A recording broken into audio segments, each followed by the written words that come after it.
to the EGROW Friday webinar series. As you know, we have been doing this series for nearly 5 years now. Our objective is very clear. We want to discuss the contemporary economic issues that are relevant for our country as well as for the globe. We have been watching what's happening after the Russia-Ukraine war. We have noticed that the way inflation shot up 5 times the 30-year average in the US, nearly 10% from a 2%, which is the norm, as well as in the UK and Europe. And then we also know how the interest rate cycle totally changed by middle of 2022. Inflation is such an important variable globally that the interest rates are in a way slave to inflation. Exchange rates certainly reflect that challenge. In India, we have been following inflation targeting for nearly 9 years now, and we have a new governor at the RBI, and he has, I think, played an important role in placing a discussion paper, a review of monetary policy framework, which is basically a discussion on the inflation target regime that India has followed. It's an excellent discussion paper, brings to the core major issues that need to be discussed. It's a contemporary issue, and the comments have to be submitted by September 18, 2025. And EGROW Foundation thought it's important because we have done series of webinars on inflation target. We have had global experts, we have had domestic experts speak on it, series of webinars, and we thought we should be able to discuss this issue once again. In the discussion paper, 4 issues have been flagged. What should be the tool?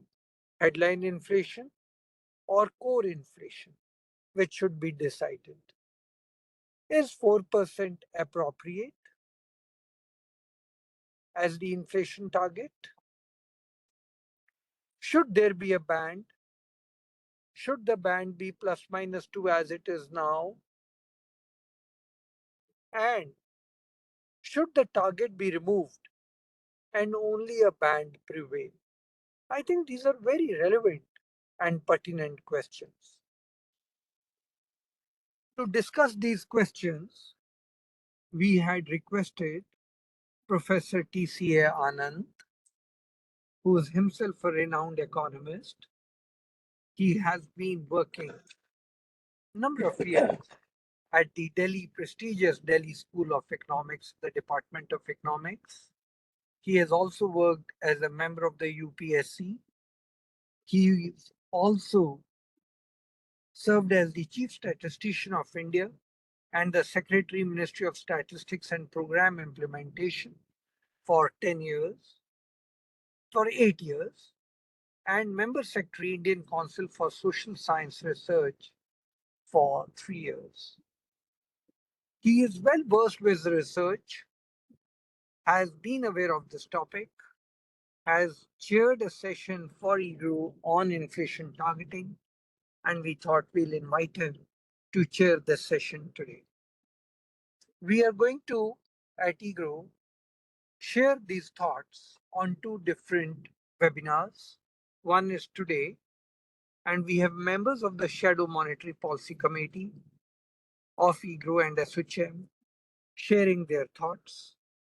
In that, I'll be sharing my thoughts, and then we have Madam Upasna Bhardwaj. She currently works at the Kotak Securities Limited as Chief Economist, and she's been there since 2022.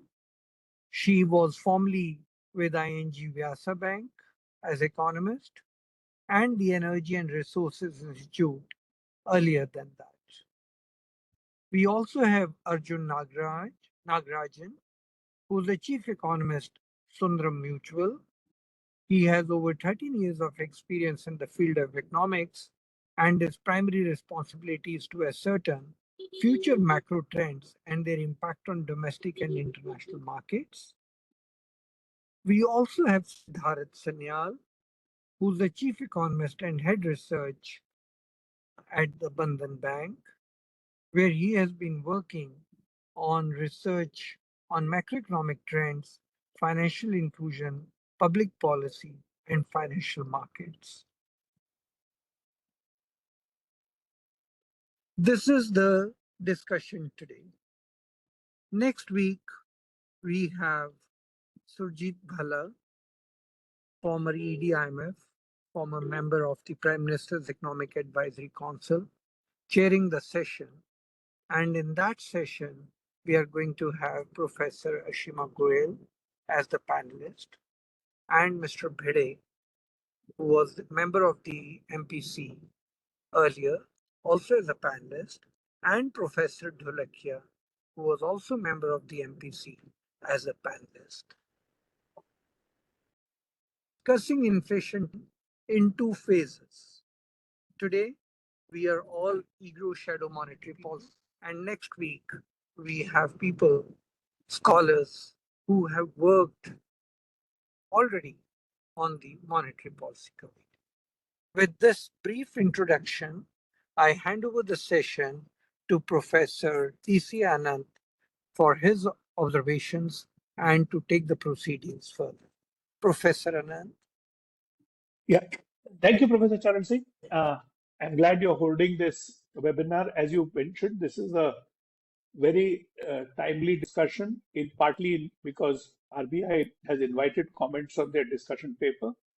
I think it's also important for all the participants of this webinar to know that the context of this discussion paper is that there is a mandatory review of the monetary policy, which is due when the 5-yearly approval term comes to an end in 2026. And the RBI paper will certainly, and the response to that will be a major factor in that review. But the reason why I'm pointing this out is, as scholars and researchers, you can contribute to the discussion not only through the participation in this webinar, but also through your own responses to RBI and also by writing in academic community and in the public on these issues, because this is an issue which I think should be widely debated, and we should get inputs from the scholarship committee on these topics. I'm not going to repeat the points which Professor Charan Singh made, but I want to add something to it. I don't think the RBI discussion paper goes far enough into the parameters we need to examine in the context of a review of monetary policy. The first point which we want to keep in mind is that the Indian monetary policy structure is different from that in many other countries. We are very quick to turn around and say that we should follow CPI because that is what everybody else does. But somehow the reluctance to examine what is it that everybody else does in other contexts doesn't happen. So let me explain that in a bit. The discussion of should we be using CPI headline core is of course part of the issue. Whether there should be other factors which should be taken into account is also there. But should the focus be inflation? Should the focus be left open? After all, the US to date does not have an inflation targeting framework. The Federal Reserve looks at both inflation and employment as considerations, though they adhere to an inflation targeting regime. But more importantly, the Monetary Policy Committee has a very limited mandate in India. It is supposed to discuss only the repo rate, not the multiple options and instruments which are available to the central bank in conducting monetary policy, which is not the case with the US Board of Federal Reserve Governors. It's not the case in the UK Monetary Policy Committee. It's not the case in Japan. In all of them, their monetary policy committees have a much wider ambit. They can recommend in all the elements of all the instruments which are available to the central bank in conducting monetary policy. So, should we, for example, empower our monetary policy committee to also comment on the other instruments of policy? Because I should bring to your attention that in the immediate post-COVID period, RBI conducted a very fascinating dance. The Monetary Policy Committee maintained a high repo rate with a view to contain headline inflation, but RBI adopted a relaxed liquidity stance in the uh, in its operation of other monetary instruments. Now, this is something which we would like the I would like the discussants also to take a think on as to how exactly should we approach monetary policy, because the focus of our discussion is not inflation targeting alone, but monetary policy as a whole. So with that brief introduction, the discussants have already been introduced to you, so I'm not going to repeat. I think I'll follow the sequence which is there in the flyer. So Upasna, the floor is yours. I think if we have, I'm not sure, Professor Charan Singh, I'm going to request you to come back. We have how much, an hour for the session all told? So, Professor, we have allocated 90 minutes. So, 1.5 hours. yeah, 90 minutes. So, we So if you have, have to take 20 minutes, 15 yeah, minutes? yeah, I think I would be happy with 15 minutes myself. And I think Upasna and we have Arjun. Siddharth has confirmed that he's not coming. So Okay. I think I'm happy with 15, but Upasna and Arjun can decide. So we have enough time for Okay, question fine. answers as well as discussion. So Upasna, the floor is yours. Sure. Thank you, sir. I think you've put it in the right context. I would say that, we have to think beyond just what the paper really highlights in terms of the questions. The basic questions which the paper highlights, I think that is one part of the discussion, which we will, of course, have to discuss. But beyond that, I totally agree with you, especially on the limitations which the MPC has in terms of ensuring the right kind of transmission that happens, because the limited tool that they have is the repo rate, and the bulk of the other operations are managed by RBI, so there are restrictions to it. So I would concur with you on that aspect as well. But to begin with, I would start off with the discussion on the existing monetary policy framework and the kind of questions which RBI has floated in its discussion paper. So firstly, they're asking a question whether we should continue to stick to headline inflation, or we should reconsider that away from headline to core or any other best indicator that we can use. I think, honestly, for me, the way I look at this is largely every country is different. And, in case of India's consumption basket still continues to be 50% accounted by food items. So as long as that remains the case, sorry, I think it is necessary that we continue to target headline inflation. We know that the CPI weightages are going to be changed next year once a new CPI reading comes about. Despite that, I mean, there'll be only minuscule difference in the weightages. We might see a 3 to 5% decline in the food weightage. But having said that, I think it is necessary and absolutely necessary to stick to the headline inflation. I would not really abide by the core inflation because of a sheer weightage that Indian consumers' consumption basket has of food. So that is one. I think the bigger point here is also that as long as those we don't see a shift in the consumption. I mean, the Indian institutions, let's say the Indian, the consumer behavior, till we don't see a dramatic shift away from food towards other categories, I think we are a long way from moving towards core inflation. So that is clearly what I would abide by. That I don't really see too much of a need to shift away from the headline inflation. Now, whether that inflation in itself, the way it's calculated, whether headline CPI is the right, I would say, tool to look at or not. Unfortunately, in terms of measures of inflation, we either have WPI or we have CPI at this point in time. And unless we don't get a better gauge of prices, something like a mix of, producer price index or so additionally, I think we will have to stick to the retail inflation, which is the best here. So I would stick to that kind of base case that is still already on. The second question that is asked is whether 4% inflation target continue to remain optimal for balancing growth with stability in a fast-growing large economy like India.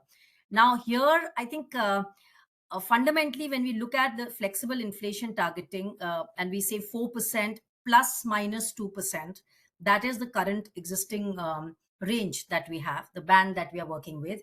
Now, here, actually, there are two aspects of it. One is we look at this, depends on who looks at it from which perspective. Largely, I would say that this range has been provided for flexibility. Also, because India's 50% of the share is coming from food, and food tends to be extremely volatile. And hence, we do need that flexibility when it comes to targeting inflation.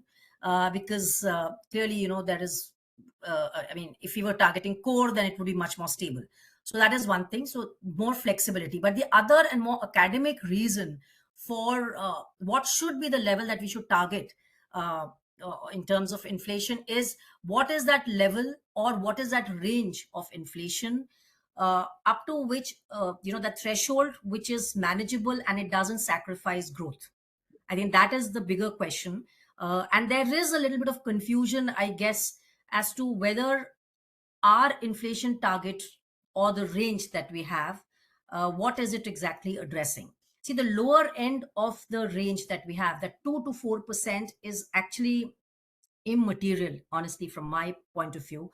I think the 2% is largely set as a floor, taking into account the developed markets, inflation base that they go with.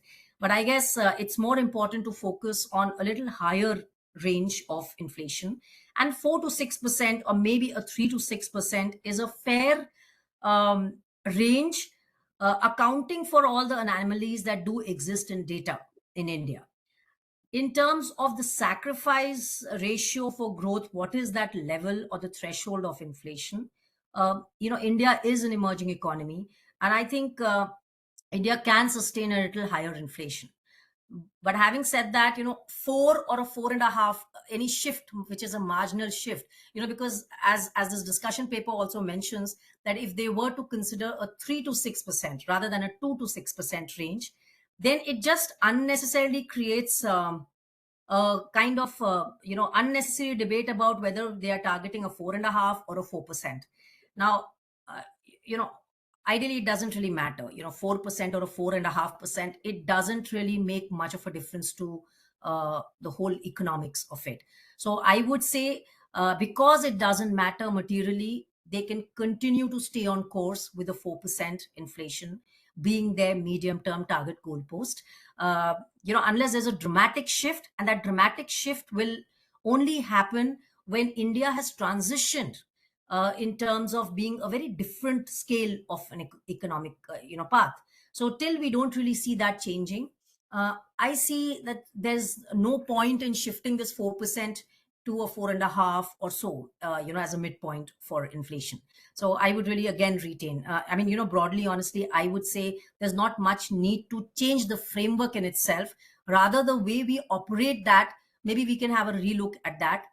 And that's where Professor Anand's, question on whether the repo rate itself, the way is it adequate or not for MPC to handle, and maybe others, that becomes much more important.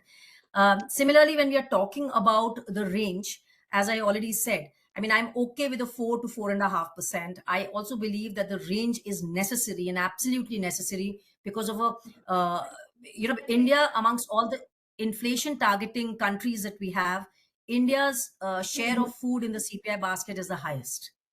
And if that is the case, then the volatility will necessitate a much wider framework, a much wider range or tolerance band that we have. So I think it is absolutely necessary, and we should not do away with a band. It is we cannot achieve in the most optimal way a pointed target level.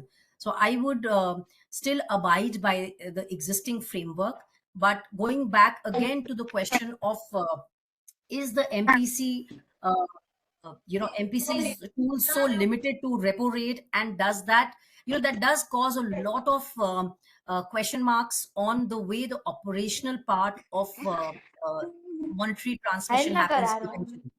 And this is not talking about the more recent past. I would say the recent history is much more benign. But if we look at the cycle overall, since the time inflation targeting has been introduced, we have been, trying to interpret every time. The whole the framework states that the operating target rate should be equal to the or absolute near to the repo rate.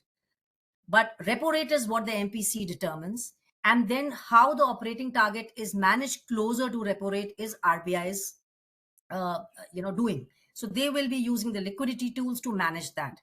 Now, when that happens, there are a whole lot of episodes wherein we've seen that there's big deviation. So there is confusion amongst market participants. We don't know which way are we heading. There are times when there is excessive liquidity in the system, but the emphasis still remains that the weighted average call rate should be closer to the repo rate, when actually the overnight rates are hovering to lower end of the LAF corridor. The sanctity of the now this again, I'm not emphasizing on the recent times, because there has been a decent I would say prompt actions which have been taken in the recent times, and we are seeing a fair correction to a lot of changes. A lot of changes have happened, but I'm saying overall in the cycle. So I think it's important that the MPC is empowered with to an extent the liquidity as well, so that the operating target rate also falls in their domain rather than just the repo rate, which becomes difficult, and it does somewhere restrict their ability to achieve their main goal. So I'd like to conclude here largely. For the time being, we can take up more questions later. But broadly on the framework, I would stick to what is the existing framework, because minor tweaks here and there will not achieve much. It may just raise more questions. And hence, I would stick to what is existing today. More so, if we can, we should expand the horizon of the MPC. And we also try and see whether as second and third level objectives can be expanded to asset bubbles and all, because we're living in a world wherein the RBI or the MPC's actions on repo rate or liquidity measures eventually will have a bearing on assets, asset prices as well. So maybe not the first level of pricing. Like, I don't mean first is of course inflation, then the second objective is growth, but we probably will have to expand the statements wherein we can account for asset prices as well, which will become important in due course. Oh, thank you. Thank you.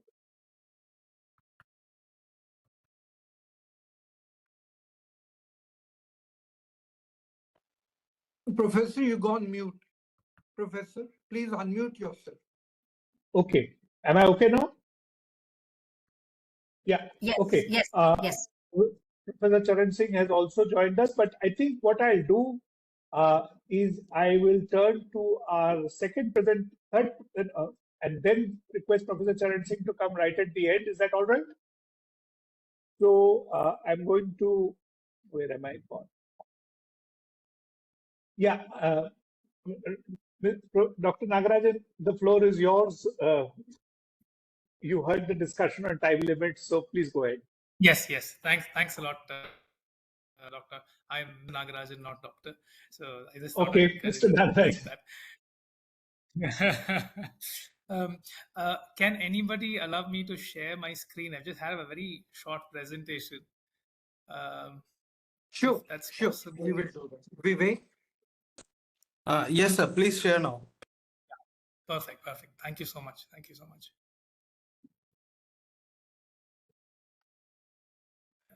Vivek, can you tell me if you can see my screen? Yes, sir. Yes, yes. Perfect. Thank you. I'll just keep a timer so that I don't really overshoot, as sometimes I do. I have a 15-minute timer. Okay, perfect. Thanks a lot, everyone, and thanks. Great to be here. Thanks a lot, Mr. Singh, and thanks a lot, Dr. Anant, and thanks. I'll start off agreeing with everything that Ms. Bharadwaj is talking about. I agree nothing should be done to the framework because it will raise more questions. And it's with a lot of difficulty that there's a great amount of credibility that the RBI has gained. Not that it wasn't credible earlier, at least in the eyes of the foreign investor. There's a lot of credibility that the RBI has, thanks to the previous RBI governors and the regimented system that they've followed. So, for that point, I think it would be unnecessary to see any tweaks in the framework. However, I completely second what Ms. Bharadwaj was talking about, as to though you don't have to change all of that. I think from a point of view of how you operate that framework, how you operate what you currently have, I think some nuance can be brought in there. It need not necessarily be written down in paper. I think that's a more subtle aspect that probably one should be looking out for. So, opt to retain the current framework for credibility purposes. So, the 4 questions, I agree in the sense that it should be headline, not core. It should be that 4%. They should retain it at that plus or minus 2% tolerance band, and retain that point target. I think, in effect, that's broadly what I'm trying to say. But I thought I'd share a few more slides more from a very critical point of view. I don't want to be too much with the way the RBI sort of sees it. I'm leaning onto some academic research that I've come across and some basic trend patterns that I've seen. So, first and foremost, I think it is very important to sort of have this perspective that if I look at WPI inflation from, let's say, 1990 or so, every 10 years, your WPI inflation average has actually come down. So it was a 9% average, and then it shifted down to a 6% average, and then it's shifted down to around a 3% average. This is something that has happened in WPI. Now, if I look at the CPI, you've seen a very similar trend that has happened in the CPI as well. 10% average shifting down to a 7% and shifting down to a 5%. Now, the important point here is where you see this little, just give me a second, I'll just turn to the pointer. Yeah, so where you see this little arrow, this is basically where the inflation targeting regime sets in. It's largely more relevant for the CPI. The reason I brought the WPI in is to actually point out that WPI has been coming off. There was a multiple indicator approach that we had before, way before your flexible inflation targeting came in. So there is something more than, I'm not even for a second saying that the flexible inflation targeting has not worked. Probably it has, and maybe it has also helped transmission to a certain extent. But I'm trying to sort of critically sort of question that in light of the fact that, hey, this has happened with the WPI as well, this has happened with the CPI as well, and there's probably something structural that also has been happening with the global and the domestic economy. Now, one other bit I want to sort of highlight here is, if I plot this WPI inflation that we were talking about in a couple of slides earlier, I plot that with global commodity price inflation. They move exactly hand in hand. So it sort of tells you that this entire shift down that you have been seeing in inflation has a fair bit of a global narrative as well. Another bit I would want to point here is that January 2016 is broadly when you start seeing the inflation targeting come in. And around July 2016 is when you see that huge drop in crude prices globally. If that weren't there, it's very difficult to do a counterfactual. But if one were to sort of fancy a counterfactual here, then I think the crude prices coming off did play a reasonable part in all of this. drop as well. So I'm just raising some open questions here. I'm not concluding anything. One other, so on the WPI, I think the most important relationship that stands out for me is how closely it is linked with commodity prices. Now, if I do the same thing for the CPI, uh, we've had a very, very bad spell of CPI post 2007, 2008. And we all know in hindsight, it was the fact that the stimulus was fairly larger than what one had expected. And it was probably also an impulse reaction by all central banks across the world.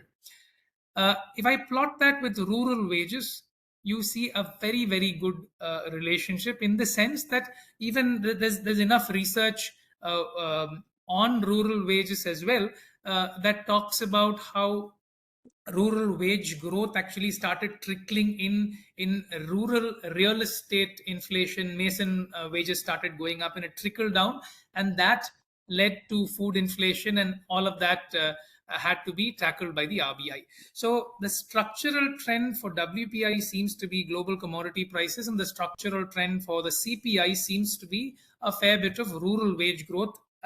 I know I'm generalizing and oversimplifying, but I'm sort of bringing these pointers just probably to sort of open some questions out there. So that was the second point I wanted to talk about.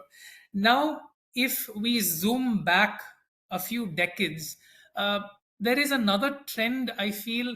There was a very beautiful point Dr. Anant was talking about how India is different and how we can't really compare ourselves with the inflation targeting regimes of developed economies or the other world.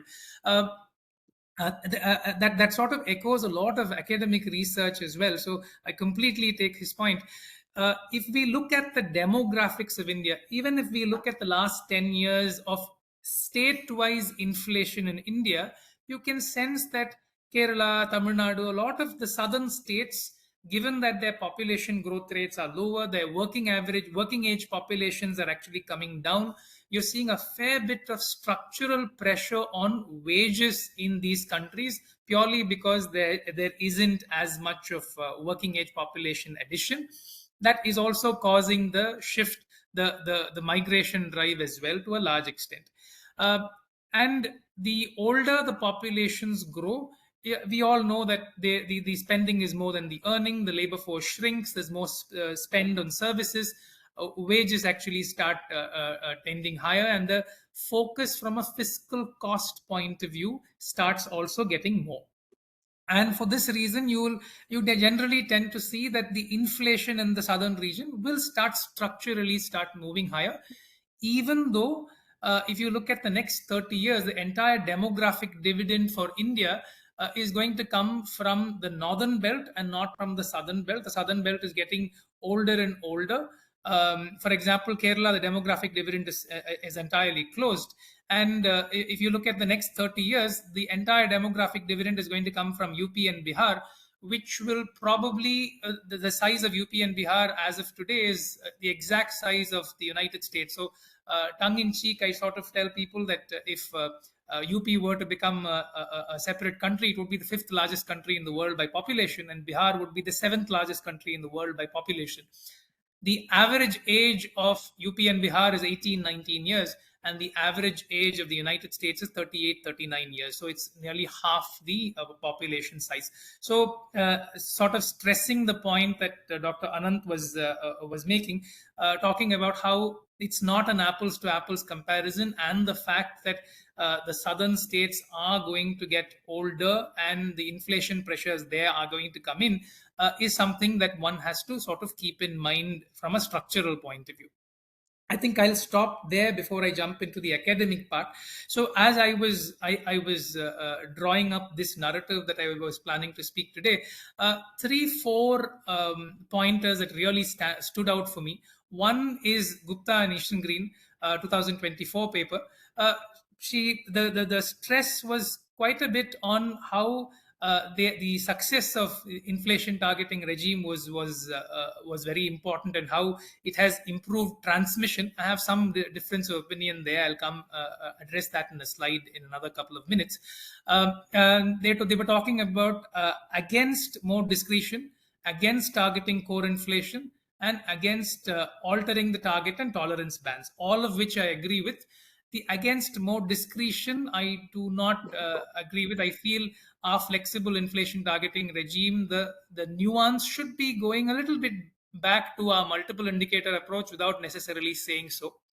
The paper sees the weight of food at 40%, eventually coming down, and effectively by in another 10 years coming down to 30. I feel that's too much of a very optimistic stance. So I don't think it might drop at 30. It needs a very sharp increase of per capita incomes and consumption patterns changing for that to happen in 10 years. So I feel that's too optimistic. Um, uh, the CPI numbers, there's a lot of noise about the fact that food is very heavy. The way I would want to look at it is, if I look at WPI inflation, it's WPI and CPI, an average of that is India's inflation. But CPI, to a large extent, I still think it is the average Indian's inflation to a large extent. It might not be reflective of my spending basket, but given that average incomes in India, 12 lakhs a year, is probably a high middle class income for India. I think if we put that in perspective, I think we understand how having a very 46, 48% weight for food, I wouldn't think is too off the mark from an average Indian's basket per se. Then come to the paper of Dr. Charan Singh, our very own Charan Singh here, 2006, in an RBA, Reserve Bank of Australia conference. He made two very beautiful points. He was stressing on the demography as to how that was very, very important from an inflation point of view. And what really stood out for me was the fact that he said, see, people may be more tolerant of higher inflation, but not higher unemployment. And that is it is a political statement as well, but it's a very, very fundamental economic statement also to make. And I think that is extremely important. So our flexible inflation targeting regime should have a slant towards that multiple indicator approach and towards more growth. If we have an issue saying that explicitly, I think that nuance must be there. Then I come to two more papers of Surjit Bhalla, Bhasin, and Longani. Three things that really stand out. He talks about how regression to mean must not really be misread, and the IT success in the past. There are dangers of a group think, so that critical view is extremely, extremely important. I think I have another couple of minutes to go. I think I'll just quickly wind up. On the inflation targeting regime success, he says, see, 1/3 of the IT countries, inflation targeting regime adopted countries, only 1/3 of them have really been successful. The later additions only have seen only 50% success. And there has been too much adherence to IT, and too much adherence to IT can sort of cause a lot of policy mistakes. So that extreme focus on rule-based must be something that one must avoid, is broadly what I take away from the paper. And that's something that Ms. Goyal also makes a mention, where she notices that the inflation targeting regime was too strictly implemented in the initial phases, and there was too much of focus that was given on the weak inherent aggregate demand, and the RBI was sort of banking on that rather than ease rates to a certain extent. Give a couple of more slides. So one more thing, from a repo rate where we stand today, it looks like maybe one more rate cut from an RBI point of view might come through. But if we look at how the debt markets are pricing that in, every single cycle, the last 5 cycles, every single cycle, the debt markets have sort of priced it nearly 1 year ahead. And from that point of view, it looks like the debt markets have already bottomed out, and they are sort of pricing in the next cycle ahead. So looking at the debt markets too much, I don't think will really be helpful, because they've sort of priced almost all of it in. There is an argument that talking about how the improved rate transmission has to do with inflation targeting to a large extent. The disagreement that I have there is the fact that if we look at the floating rate loan system in India, the shift in 2019 to the EBLR, the external benchmark lending rate, I think to a large extent that explains the improved transmission from a rates point of view. Last slide, I have 7 seconds to go. Last slide. There was a point that Ms. Upasna was talking about on the weighted average call rates, and so effectively, I'm drawing from that point on liquidity. So maybe from a framework point of view, rather than having a very narrow repo rate, just a repo rate sort of a focus, I think some visibility on OMO, some visibility on liquidity, I think that nuance can be brought in. Second, given that wage growth, there's a fair bit of subdued wage growth. Should one really place too much of importance on that output gap in the near term, I think is another question that comes to my mind. The third that we've sort of seen already so far is demographics, how that is a key highlight of flexible towards a bit of multiple indicator approach. And lastly, I think given that the current political dispensation has fixed the fiscal and you are not really going to see any excesses on the fiscal side, I think the RBI should stick truly to that flexible aspect. There can be more discretion. We don't really need to have so much of a trying to be a stickler to a policy structure. We don't have to necessarily put it out in the open saying this is exactly what we are going to do. That incremental nuance, I think, we can afford that. I think I'll stop there. I've spoken a couple of minutes more than what I thought. I'll stop there. Thank you. Oh, okay. Thank you, Mr. Nagarajan. Professor Charan Singh, do you want to come in now? Sure. Oh, Now, I must thank you, Professor, for taking up that issue. And I also must thank Mr. Arjun Nagarajan for having flagged my own paper. The discussion paper, of course, ignores both my research of 2006 and the one which I did as a IM working paper in 2014. But that's okay. So I would initially say that, Professor Anant, where is a thorough study, a scholarly study on inflation targeting? I don't see it. Neither in these 20 to 30 odd pages I see any thorough, rigorous study. The framework which you mentioned, the monetary framework, the last good framework study I saw was Sukhmay Chakrabarti of 1985. After that, where is the study on the framework which a young, dynamic, demographic country, which is aiming to be Viksit within 22 years, available? You are right. We are not some country. We are not another country. We are the only single country on the planet today, after Korea, which pursued a high growth path from 1962 to 1989 and achieved 8% growth against all global odds at that time, including decoupling of dollar from gold and the oil crisis that we had in 73 and 78. The second country, China, 1980 to 2012, flat growth rate of 9.9%, despite the worst crisis that the global economy could have witnessed. Even the disintegration of Russia, the Iran-Iraq war, name it. What did not happen in those 30 odd years? And China still steadfast on its growth path, recorded 9.9%. We are the third country on the planet which a mammoth population attempting to make it develop within 22 years.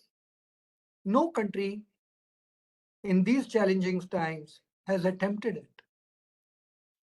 Under these circumstances, should you have a regime which is going to sacrifice growth? That's the point.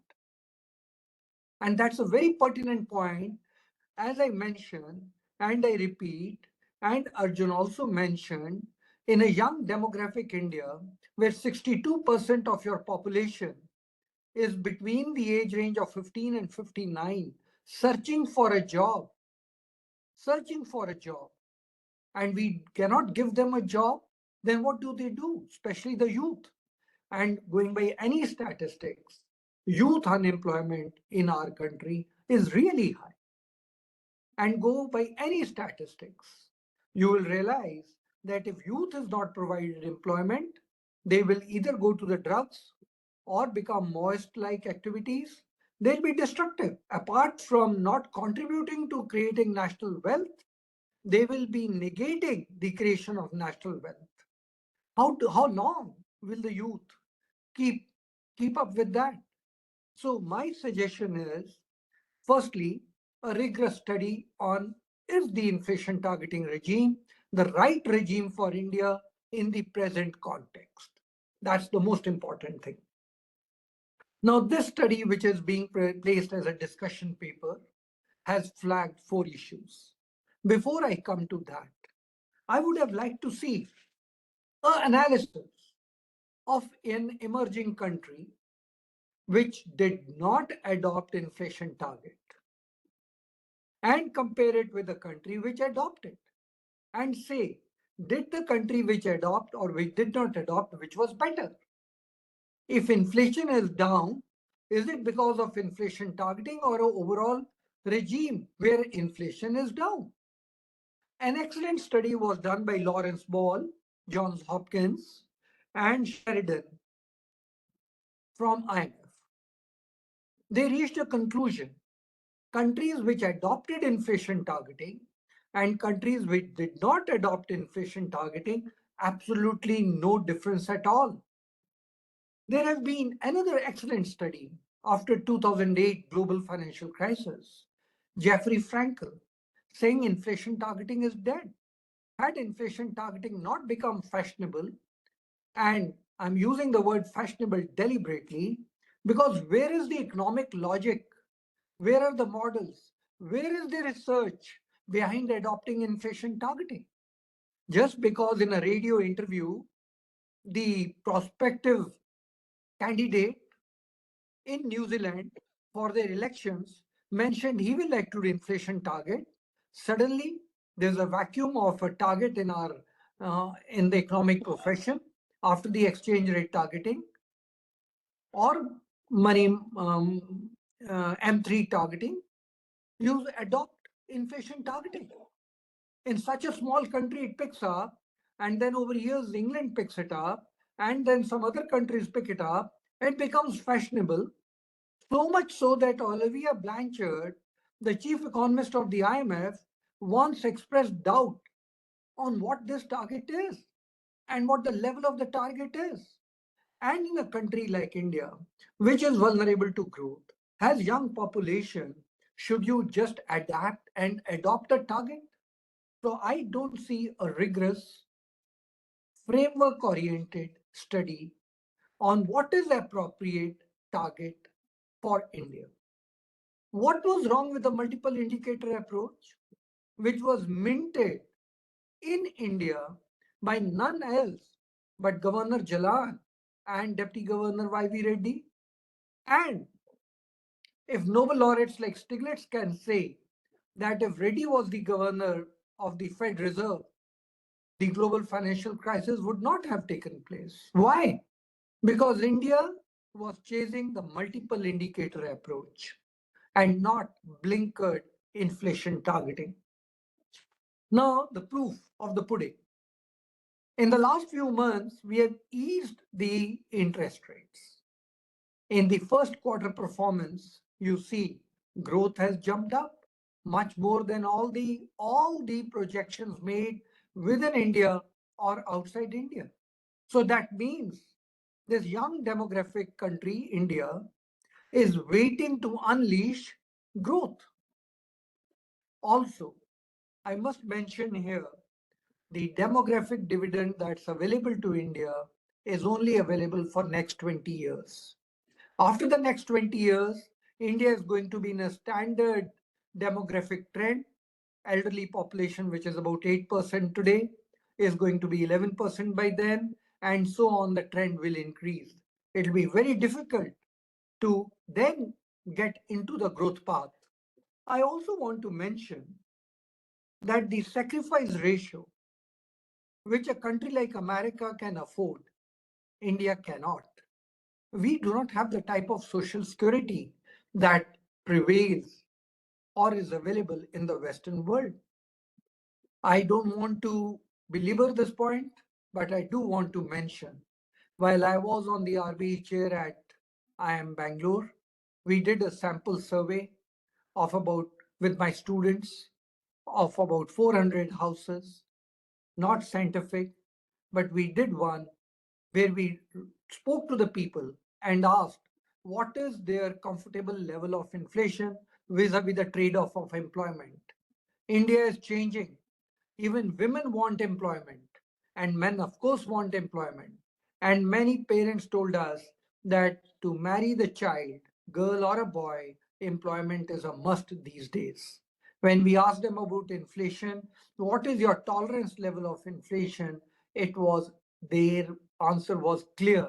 Sir, employment matters, not inflation. We can tighten our belt, but we cannot feign employment when there is none. In a young country, I think employment orientation, growth is the most important thing. A scientific study needs to be done either by an academic institution which can afford it or the Reserve Bank itself, that during this period of transition from a 2,880 USD per capita income to 17,000 USD per capita income, what is of priority?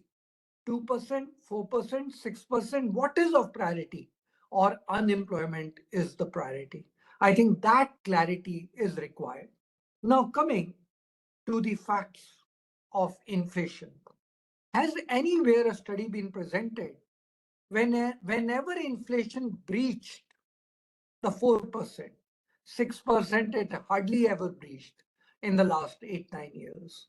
Whenever it breached 4%, did it breach because of tomato, potato, and onion? And if it breached because of tomato, potato, and onion, does your repo rate translate to the farmer? Does he understand? And did he really play a role in the price of the tomato, potato, and onion? Or the trader or the wholesaler? Do they understand what repo rate is? So my point is, what are we trying to achieve at the end of the day by becoming so stringent when the price is being driven by these three agriculture commodities? So I would have expected a thorough study on who are the people who are driving the prices, which commodities are driving the prices, and are those commodities a fault of some demand, or are they the cause of the global value chain or the supply chain? And if they are for the global supply chain, should I be tightening the monetary policy which is universal? I'm using a sledgehammer for something which is very, very myopic, local. So I think a study was really required, and I haven't seen it. Also, the frequency with which the interest rates in an emerging country are being adjusted. I'm not even sure about that. That's why I like the point you mentioned in the beginning. We are talking of a framework. In the framework, bigger issues need to be discussed. Now, I also want to find out, and that's important for all of us, when we choose the governor of a central bank, there's an excellent study by Robert Barrow of Harvard University. Who is eligible to become the governor? Generally, in the selection of the governor, an attempt is made that the central banker and the governor is conservative. Once that choice is made, I think rules are important, a framework is important, but the governor has to be given the discretion. All that I'm trying to say is that a multiple indicator approach served the country well during a very critical phase, and throwing it out of the window and replacing it with inflation targeting was not really the correct thing in the very first place. So when you talk of credible regime or we will lose credibility, I am pointing out to the fact that even adopting IT, was it credible? And why was it adopted without thorough research? So I'm now thinking the framework, probably after 10 years of evaluation, needs to be tweaked or needs to be replaced. And I would be happy if we are able, as scholars, public policy makers, to think deeper into it and then take a call. Now, coming to the 4 questions that are being asked: headline or core? We have to ask a question: for whom are we doing inflation targeting? Are we doing it for the academicians? Are we doing it for experts sitting in the World Bank, IMF, or OECD or ADB? Whom are we doing it for? We are doing it to enhance welfare of the country, to help people decide where their wages fixation will be. What do we mean by core? How many people understand core? I go and buy things in the vegetable market. I see the prices are doubling. Do I go and sit and attempt to create a core inflation last year and this year? So I think that question is absolutely irrelevant. More so because most countries in the world are targeting headline and for logical reasons. So obviously, we should give up this idea. Whatever said and done, energy prices will be determined outside India at least for the next 10 years. Solar, wind, hydel. I'm not sure in nuclear how much we will be able to meet the energy requirement within the country. We are a country, we are on the path of Viksit. Energy requirements are going to increase manyfold. We still do not have the installed capacity of solar, hydel, and wind, and nuclear is still in infant stage. So the energy prices will continue to be determined outside India. So when you say you're going to go to the core, you will have to shave off that. But me as an Indian will have to face the energy prices somewhere or the other. Similarly, food. Given the food habits, given the import of foods that are coming here on the platter, even in a local mandi, you can see foreign commodities available as your food. So I don't think core is in any way a good idea. Headline is the best. When it comes to is 4% appropriate? I'm really surprised at that question, by the way, Professor Anant. Have you seen page 27, 28? They have done various regression analysis, and I'm not excited by the regression analysis that have been done and the assumptions that have been made. Despite that, out of 7 attempts of different regression analysis, most of them have said 6%, 6.2%, 5.77%, 5.65%, 5.85% as the threshold level of inflation. Now, Professor Dholakia's excellent research itself showed that the threshold level is around 5.5. My own research has shown that 30-year average, going by common sense, logical study, is around 6%. In a country which is trying to grow, you impose a 4% limit. This is, to me, a heavy sacrifice ratio for a country which is just trying to go into growth path. You're curtailing growth. That's not fair. So, according to my understanding, if you want to have a target, 4% is 2/3 of the original target. Your own regression analysis show that. So, I think 4% is absolutely inappropriate and too low for a country, the only country, the third country in human history trying to grow fast, the only country which carries a demographic, young demographic of the size that we India carry. I think we need to have confidence. And I think we need to have the courage and tell the world, IMF, World Bank, ADB, and OECD, look, it's a good idea. Like Americans are not doing it, we are not doing it, but we are catering to a very young population. We need to provide them jobs. That is it. So far, we can have a pause button on inflation targeting, tell the governor, multiple indicator approach, the burden is on your shoulder. Why should the governorship of the Reserve Bank not have the burden of deciding the interest rate. The MPC is only there to guide him. Okay, coming to the issue of the ban. If you want to have a ban, and it's a good idea to have a ban, I don't deny that. I'm not saying runaway inflation of 20%. Neither am I saying a runaway inflation of 2 digits. But at least have a study in the country and see what the tolerance level is. And the opposition and the ruling party can decide on the basis of academic, solid, survey-based research that if inflation is X%, decided, nobody will go on a dharna and create a political upheaval. It will be encouraging growth. It'll encourage, what does FDI come here for? Growth and returns. If growth is not taking place, and by the way, let's be very clear, if we want to become Viksit by 2047, we have to touch a per capita income of 17,000 USD dollars. We are at 2,880.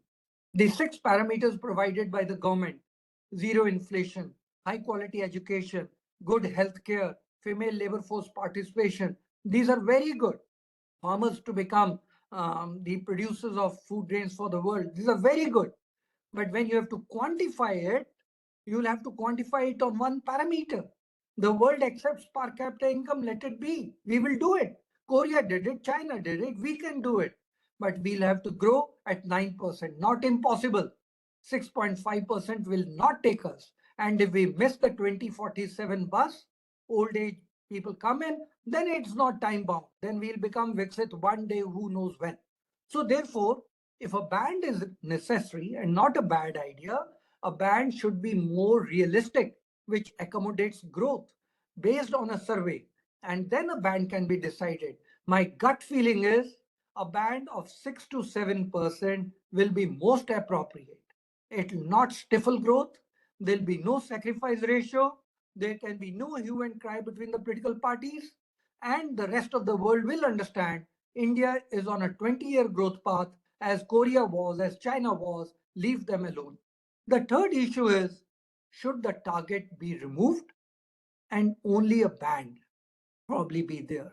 As I argued, the focus has to be on employment.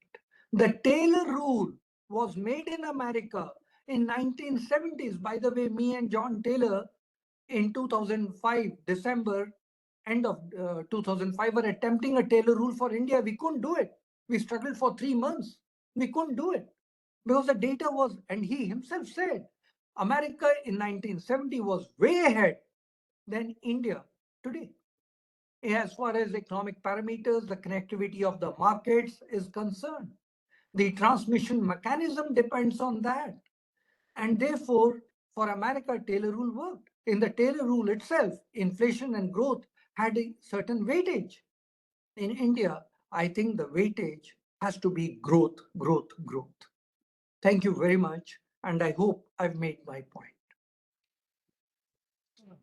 Sorry. Thank you, Dr. Charan Singh. This is a very nice and insightful set of points you made. Let me open the floor for discussion, but before that, let me take the privilege of the chair to flag the first set of points which I would like the panelists to take up. You know, I liked Arjun's presentation enormously because he brought out something in his slides which I think has not been thought through in the discussion. So I'm going to flag that as an additional point, which all of you may like to think about. Arjun showed something very interesting. He showed that WPI tracks global commodity prices very closely.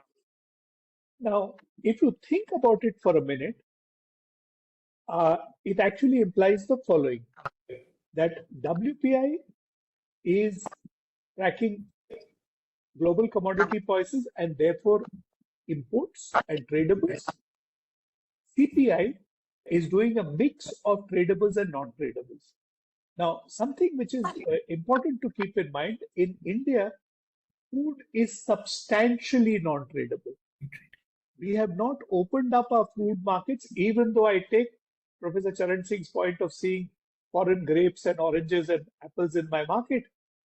Substantially in major food items, We have still not opened up the trade. In fact, that is one area in which America and India are having discussion as to, because America would like us to open up our agricultural markets more.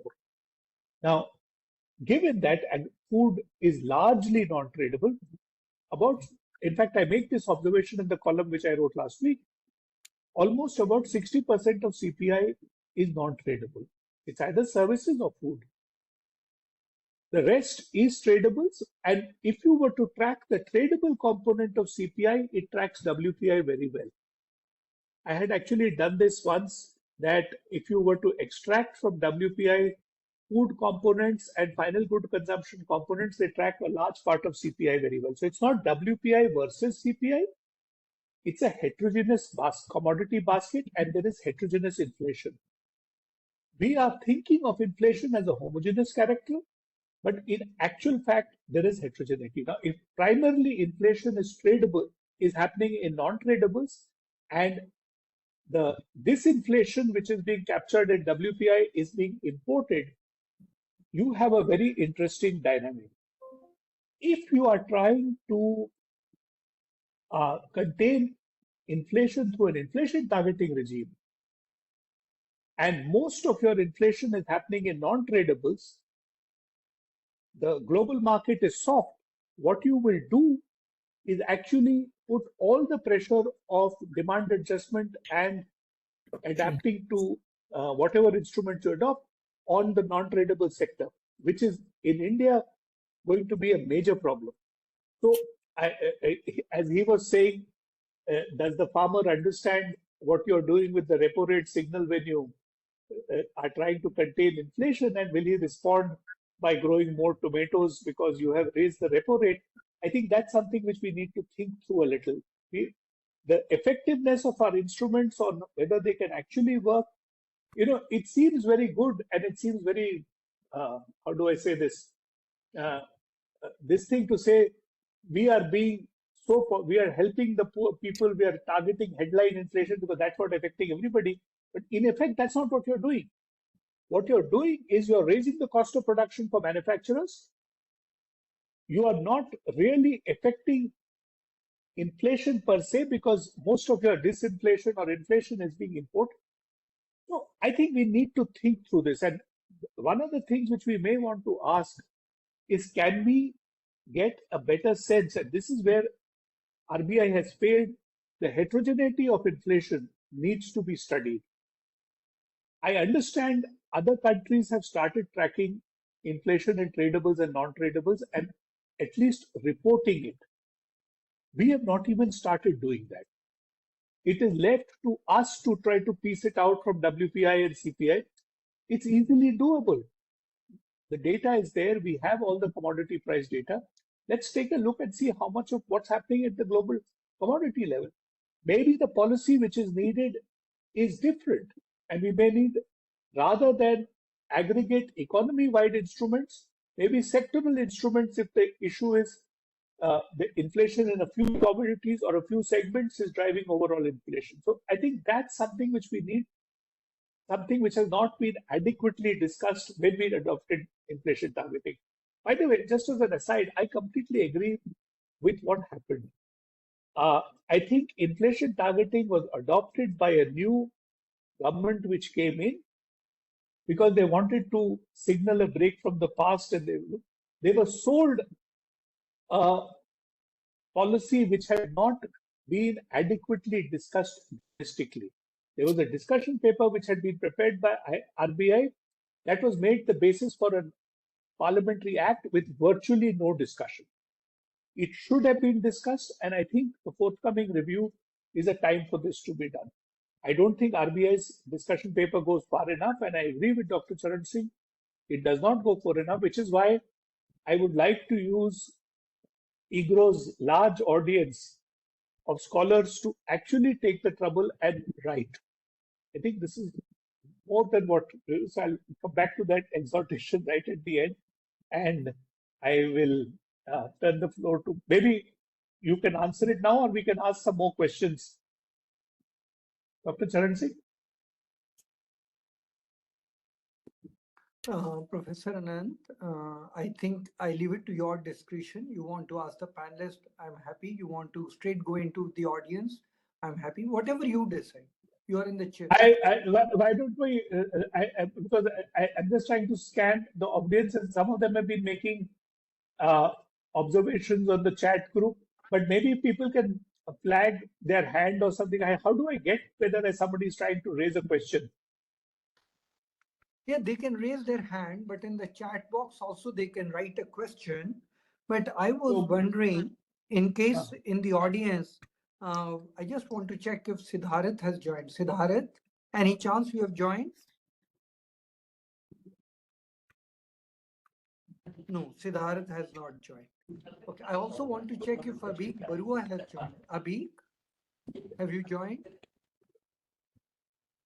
No, Abhik has also not joined.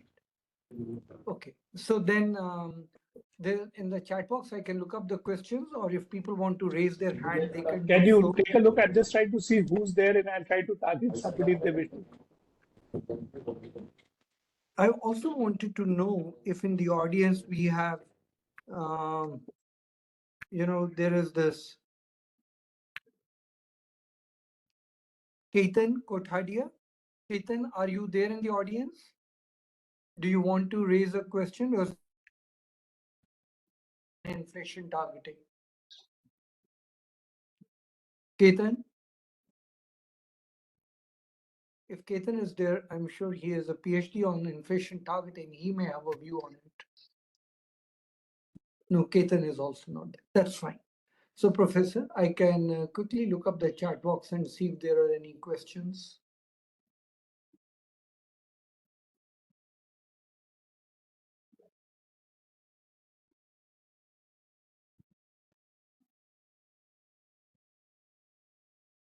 And if anybody in the meantime wants to ask the question, please feel free to put out your hand. I'll see it and I'll try to call you. I think there's one question which says inflation is 1.6%, growth 7.8%. This does not fit into theory, given rise to some questions like, is the inflation data correct and credible? Is real GDP overstated? Why isn't growth causing higher inflation? I just wrote a column on that yesterday. I think Professor So why Charan don't Singh you? circulated it. Yeah, So I maybe did. all of you can read it. It was there in Mint. Yeah, I did circulate, but I think Rahul, who has asked the question, is from Gokhale Institute. I can forward the paper to him. Maybe I did not forward to him. There's another one. RBI come up with this 4% target, and they're talking of productivity differentials with the advanced countries. And when CPI baskets are different in A and EMs, how RBI can use AE inflation as base? Another question is that productivity differential is complex to measure, even measuring using old base year 2011 data. So I think this is one more question which has come from Rahul. Yeah. And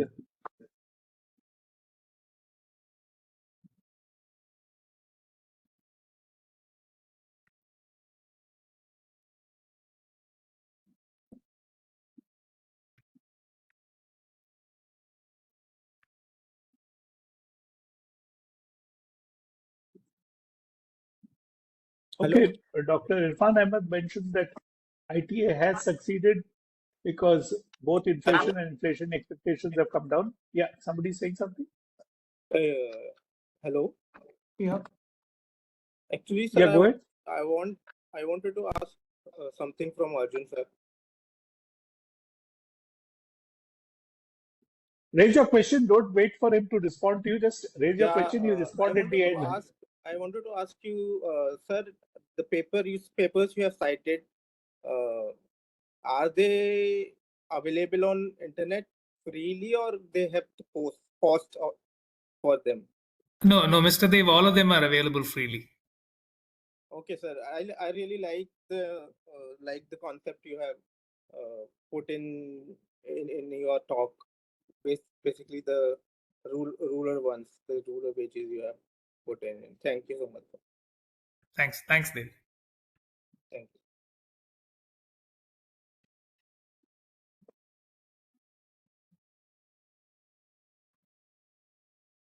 So maybe Upasna, you can respond to my comments, and Arjun, and then we'll, and you can respond to both Dr. Charan Singh's, respond to each other's presentation as well. So I'll give you back in the order we started. And Sure. Yeah, and just a couple of points. I think one, Dr. Irfan has also referred to it to an extent. I think in case of India, what happens is we have lack of proper data, number one. So when we talk about trying to target unemployment from RBI's perspective, from a structural point of view, yes, there is an absolute need to up the employment situation in the country in order to enhance the Viksit Bharat story. Yes. But I guess when we talk about it, and if RBI was to go for multiple indicator approach, they end up eventually relying on data like inflation, GDP, the kind of data which is generally what we are using at this point in time. And it may be very difficult for them to target any such levels. Unemployment data in India is still very, very fragmented. We even though the government has started with the PLFS data, but it is not something which is really yet I would say enough to provide us a complete picture of the employment situation in the country. So we need to be cognizant of the issues as well as to how RBI will be in a position, or MPC will be managing a situation going ahead. So I would really concur with the fact that this 2 to 4% band on the lower end of this band that we have, that is something which was probably picked up and completely borrowed from the developed market side, which is redundant. And I would say, the higher end of the band is where the focus should be. And that is where I still abide by a 4, a 4.5, not really, or a 5.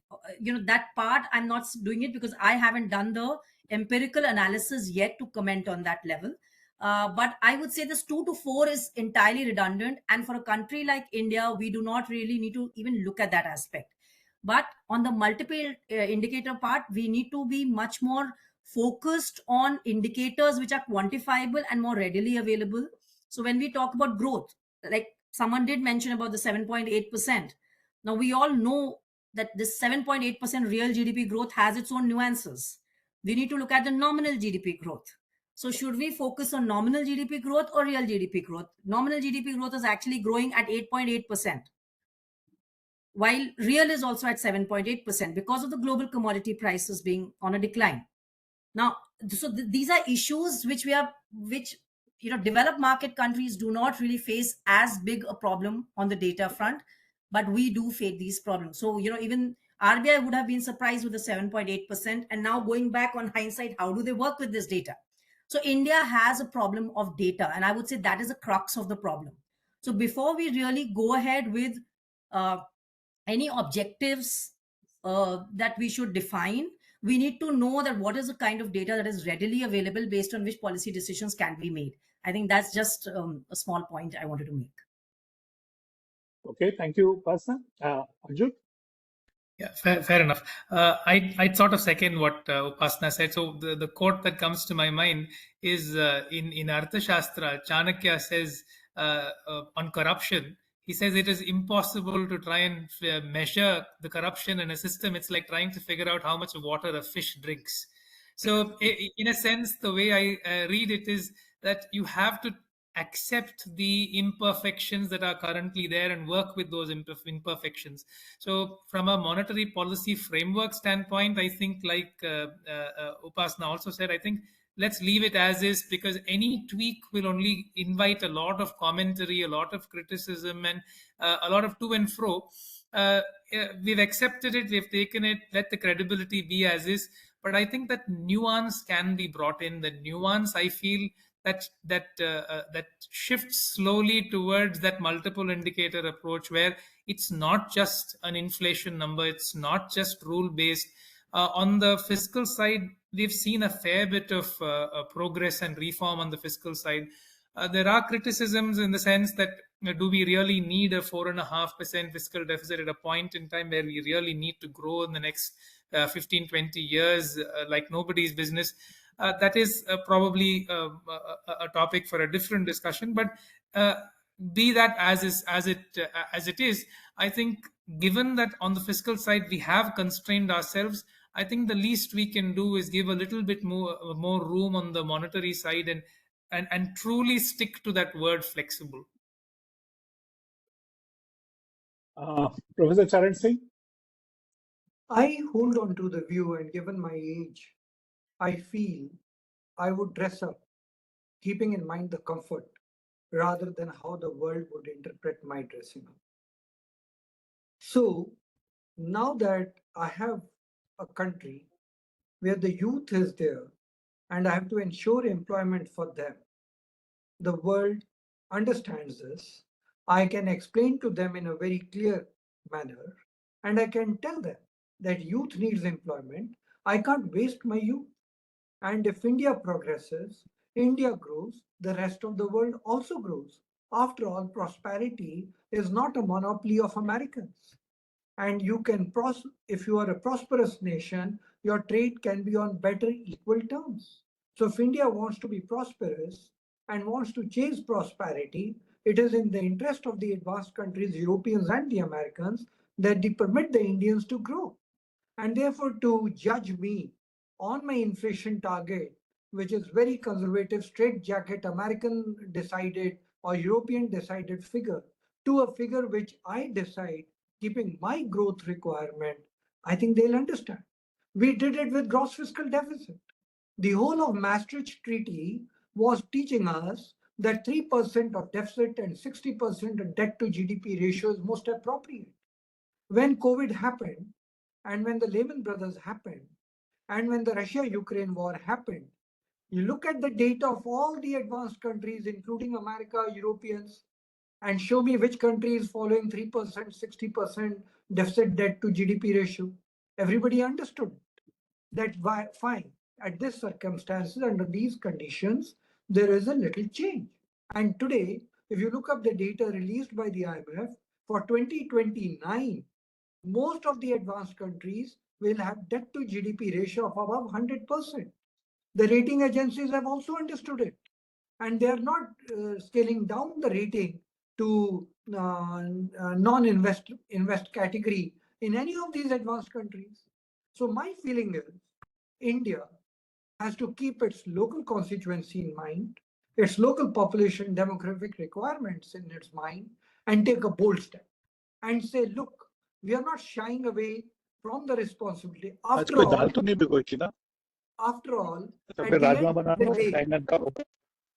at the end of the day, my high inflation will be taken care by the exchange rate. The exchange rate is not going to forgive me. So exchange rate differential, the exchange rate will capture the inflation differential, and that is fine. But I think the most important thing is to ensure that employment opportunities, if they are being curtailed, stifled, sacrificed because of this fashionable notion of inflation, which, by the way, there are imperfections even in computing inflation. So I'm ready to live with imperfections. In computing the inflation figure also, there are imperfections. But as Arjun has very clearly mentioned, look at the data released state by state. Find substantial differentials between one state vis-a-vis the other. How do you rationalize that differential? And it is not that they are hilly states. It's not as simple as that the hilly states record higher inflation, and the states, if you compare the hilly with the hilly and the plain with the plain, you find that they're very harmonious. They are not. So my point is, firstly, a thorough, rigorous research is needed, which I don't find in this discussion paper. Secondly, if the situation demands, and according to my interpretation, situation demands, that we should be able to tell the world, this is why we are doing what we are doing.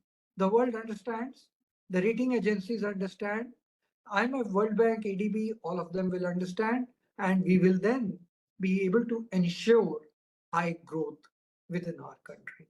I think the high growth that we are talking of has to keep in mind one simple formula. Why, for whom are we doing inflation targeting?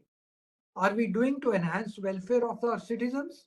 That is at the back of the mind, that if inflation is not there or is low or is steady, then the inflation is growth oriented, growth conducive, creates an ecosystem which invites more investment. If that is the objective, that objective has to be kept in mind even while now redefining what our policy tools and parameters will be. I think it's time to go back to the drawing board and say 10 years is not a long time in the history of a country. We experimented with a fashionable thing. We found it's not very useful for us. Fine, that's okay. At the end of the day, the rating agencies can be convinced. So all I'm trying to say is, Professor, there's a time, always a time, that we need to review. Did we go down the wrong path? We haven't lost much. We have, by the way, in 2013-14, who had the concept of Viksit Bharat? That concept only came when the new regime came, who first told us a $5 trillion economy and then said, okay, we can do it. Let's do it. I think people are confident. We have the young demographics with all of you, with all the states put together, we can achieve it. Now, given this changed ecosystem in the country, we are nursing a dream. We are suddenly benefiting from the demographics that we have. We don't want it to get wasted. By the way, I've not made one point. I want to make that point before I hand it over back to you, Professor Anant. Please remember, the AI revolution and machine learning is on top of us. In most of the countries of the world, AI has led, at least initially, to shelving of jobs. In that situation, are we ready to add to the army of unemployed? And if yes, what are the alternatives we are going to provide? Because AI will be adopted chasing profits by the private sector. You cannot stop it. Nobody can stop it. Nobody should stop it. AI, even if you control the pace of its adoption, by its very nature, in the initial stages, AI and ML will lead to job reduction. We have to be prepared for it. In those circumstances, we are the youngest country. In other countries, there's labor deficit. Up here, there is labor surplus. So I think we have to prepare. In the circumstances, situation is different. So I would recommend a bold step. But before taking a bold step, I would request lots of good research, a high debate within the country, and then go ahead with whatever decision is then collectively taken. Thank you. Thank you, Professor Charan Singh. I think this has been an insightful discussion. The panelists agree on some points, don't agree on some, and I think that's the way it should be. But I do want to echo your last observation. I think what is really needed is a much larger academic discussion on these topics. There is, there is a lot of issues relating to monetary policy, inflation targeting, which we have been taking for granted. I mean, people tend to take things from somebody else has said it, therefore it must be right. I think it is necessary to academically examine this, and I have taken a similar line in an earlier EGROW seminar. Many of the people who are participating here are young scholars. I would urge you to read about this and also try to write this up, use the academic channels available to you, publish this, because if you were to bring out findings, those findings will eventually see influencing policy. So I think I would urge all of you to take a look at these questions with an open mind and study them. So if that's all right, I'll return the floor back to EGROW if they have any closing observations. And thank you all. Thank you all for inviting me. Professor, we have still not good research on transmission of the repo rate. I'm not clear. It takes 2 months, 6 months, 1 year, 18 months. I'm not clear. Even the transmission mechanism, which in an advanced country like the UK, Europe, I can tell you. But for India, I do not know.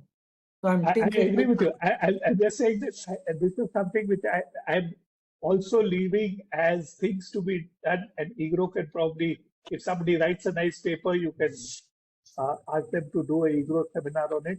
I think there is a lot of scope for us to do more work on this.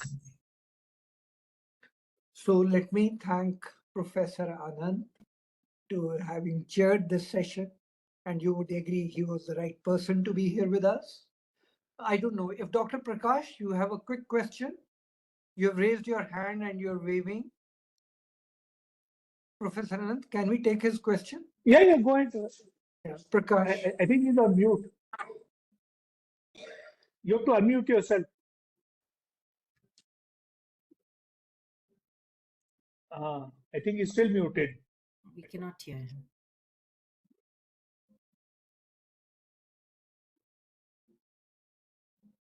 Professor Prakash, we can't hear you. You will have to unmute yourself, or alternatively write a question in the chat box and I can read it out for you.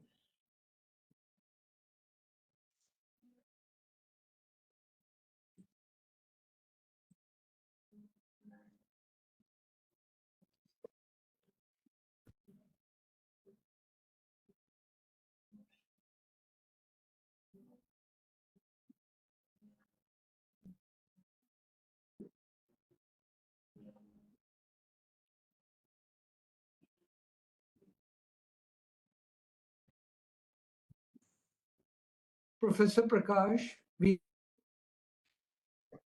write your question in the chat box. I'll read it out so everybody will benefit from it. Alternatively, you can unmute yourself. We are waiting for you.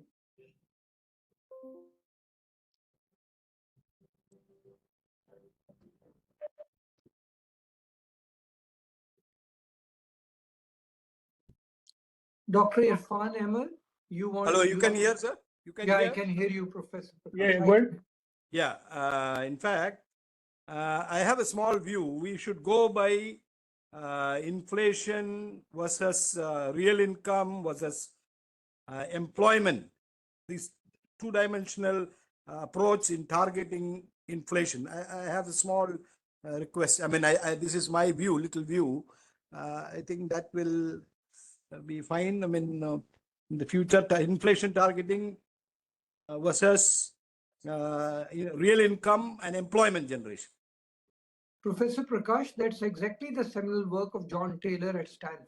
Yeah. Exactly that seminal work, which he did in the 70s. Yeah. Okay. Thank you. Dr. Irfan Ahmed Shah. Thank you very much, sir, for giving me this chance to ask a question. It was really interesting and enlightening. I even heard both of you, like TCA Anant sir as well as Dr. Charan Singh, in some conferences and physical appearances. But today, I just wanted to add just two questions. One is, which we are when like in all these debates, I believe, are we expecting too much from RBI, in the sense that if we go back to Milton Friedman's 1968 paper, wherein he talks about what RBI or what central bank or monetary policy can do and cannot do. Like in Indian context, when we see a lot of inflation coming from agriculture side, supply side, where RBI does not have much control. So first, is it right to expect too much on RBI to control it? Second, when we are looking at employment, I don't see much point, like when no doubt it was good to have a multiple indicator approach, but again, even we have a multiple indicator approach when one of the thing was focusing on the growth, and I don't feel there is too much of scope for RBI to look into the growth. So are we expecting more than what RBI can actually deliver? Thank you very much. I would, this would be great. These queries can be answered.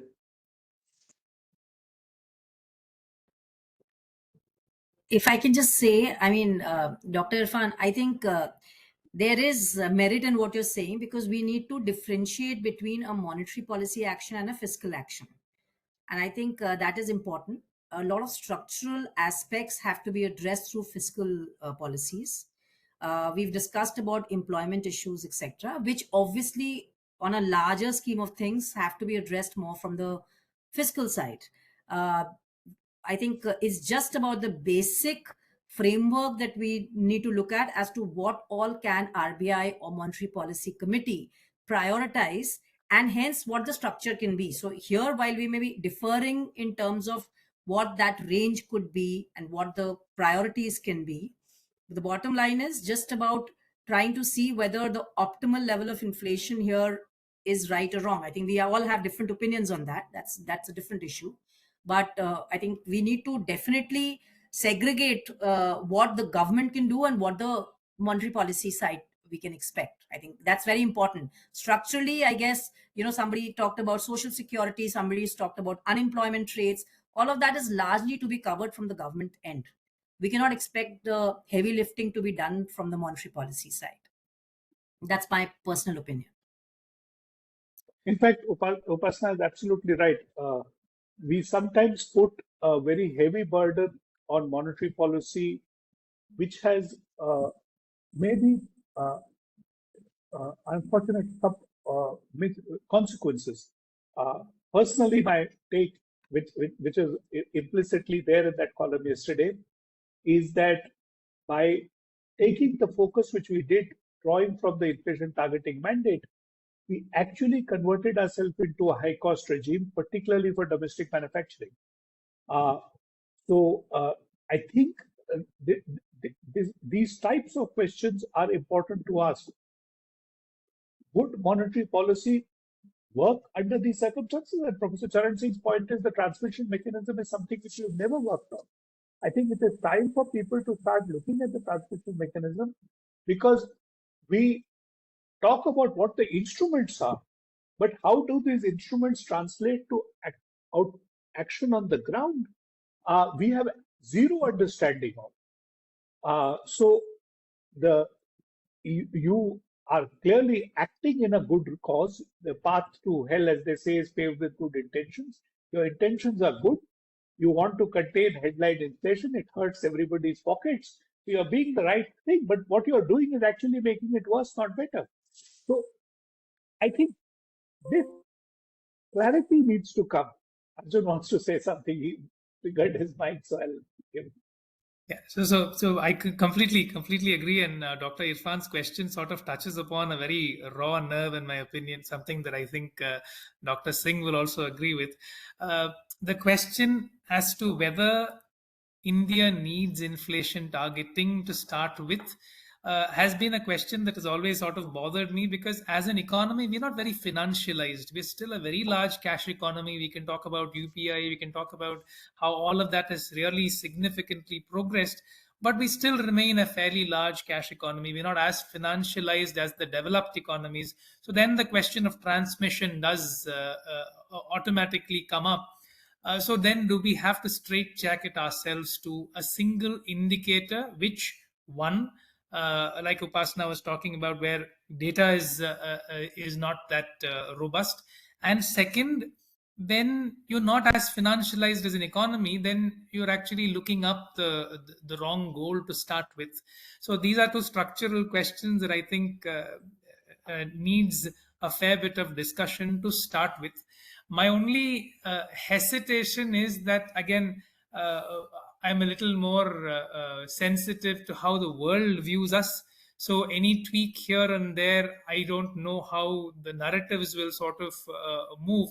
So I would want the current regime to continue, but in effect, bring more discretion and bring more nuance in the policy, and not just straitjacket to just that one single number, which in my opinion is not as relevant as it actually is seen to be, given how not so financial.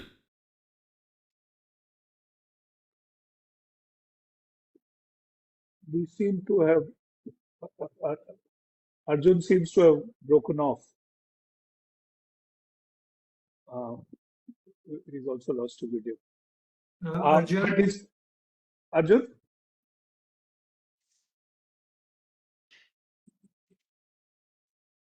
I think think he's there gone. is some. Yeah, I think must there's be some some communication. No, he's bad. back. I finished my Arjun? point. Sorry. Yeah. You Yes. finished? No, yeah, I just finished my point saying I was a little concerned of straitjacketing ourselves to that one single inflation number, which in reality I don't know how relevant it is when you compare developed and developing economies where the financializations are vastly different. Okay. All right.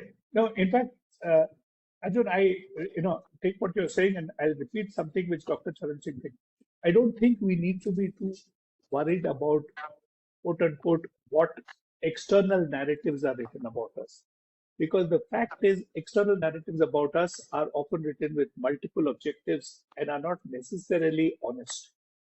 Uh, we should rather focus on our own narrative and construct our own narrative.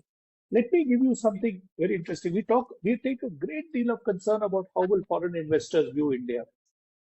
I think one message which we have not communicated, and since both you and Upasna are in the business of talking to foreign investors, I think it is, foreign investors have made money in India. Foreign investors have not made money in China. If you look at the data, every major investor in India has, at the end of the day, gone back with more money. And that's showing up now in terms of remittances, which people are making from profits and so on and so forth. In China, if you look at their portfolio investors, if you've been a long-term portfolio investor in China, you would have either not gained money, most probably would have lost. This is now very widely seen in the data which people have analyzed. In fact, from your community itself, there are people from the financial analyst community. But even so, we are not aggressively telling the foreign analysts that in spite of this, why are you continuing to treat India as the uh, child which needs to be scolded and China which they constantly praise? I think there's something else which is going on here. No, fair enough. Fair enough. Completely take your point. So I have a view on this, Professor Anant, if I can share my. Go ahead, please, Professor. So, Dr. Irfan, my own reading is rates hike are recessionary inherently. Paul Walker, when he attempted it in 1979-80, America slipped into recession by 1982. We all knew it. Even now, every few weeks, the shadow MPC has been watching it, commenting on it. Every few weeks, the Americans were struggling whether the American economy is about to enter a recession. That was the situation. So much of uncertainty was prevalent. They've saved it so far. I don't know what's going to happen then. So then the issue is it a victory for the Fed Reserve that inflation has come down from the high of 10% to 2.3 now? After 3 years of battling, they started hiking the Fed rate in 2022. They are still not there at 2%.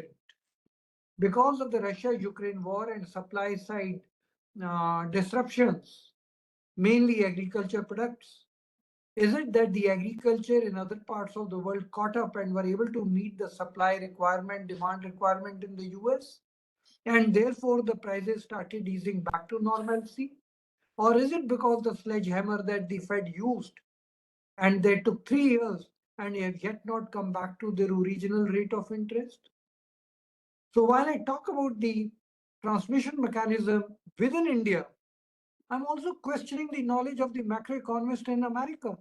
What happened to their concept of transmission mechanism? So there is inherently something wrong. And therefore, when Arjun said imperfections, there are imperfections at all levels. And the markets are becoming, firstly, within our country, because we are not an advanced country, fragmented silo markets. They are not seamless, which is first assumption of an inflation target and the transmission mechanism. That itself, these are puddles here. foreign exchange market is not reacting to the other market, the equity market and all those banking market, credit market. So there are puddles here. But this time in America and the Europeans also, I'm seeing the same trend.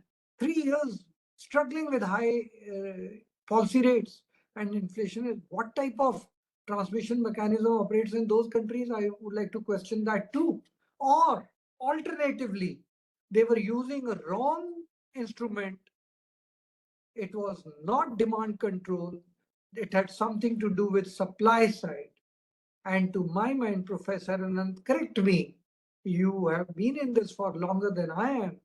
Is an interest rate a tool to really tackle the supply side problem? Or is it a demand side tool?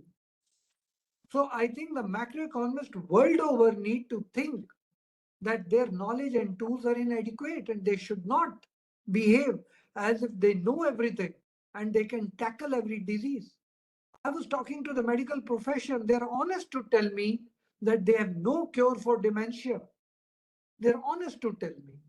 Why we economists are not honest to tell that I have demand side tools, I really do not have a supply side tool. And the inflation that hit the Americans and taking it to 10% was a supply side. So I think there are many issues that need to be discussed. But once you are on such thin ice as a profession and as an emerging country like other countries, we should be far more modest in saying so much had not moved.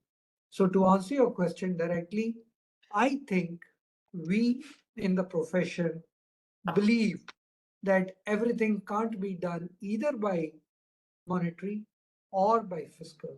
There are things which we have to learn and we have to modest to say we can't. Like I have no cure for dementia, the whole medical world will tell you, we have to accept it. So now we have to take care of it. Okay. Professor Nand, that was what I wanted to share. And if I'm wrong, I'm happy to have you No, on. I don't disagree with you on this. So shall we call this an end now? Yes, I'm with you. We are going to next week is the former MPC members. So I'm expecting an equally rich discussion next week. So I would invite you, please, all of you who have been here today, and you were 130 at one point, invite you all to please come and participate in our discussion on 19th of September. We have Dr. Bhala chairing the session, Professor Ashima Goel, Professor Bhide, and I would like we'll let you know the time. Professor Dholakia is joining from America, so it will be certainly after 5 p.m. So, but most probably it will be 4:30 or 5 p.m. So I'll let you know the time and please join us. Have a great weekend. Today's discussion will be available on our website by noon tomorrow. Feel free to use it or share with others whom you think will benefit from it. Have a great weekend and see you next week. Once again, thank you to the panelists. Thank you to Professor Anant for sharing the session. Thank you. Thank you. Thank you, everybody. Thank you. Thanks a lot. Thanks a lot, everyone. Thanks a lot, Dr. Singh, and thanks a lot, Dr. Anant. Thanks, Ms. Upasna. Have a good day. Thank you. Thank you, everybody.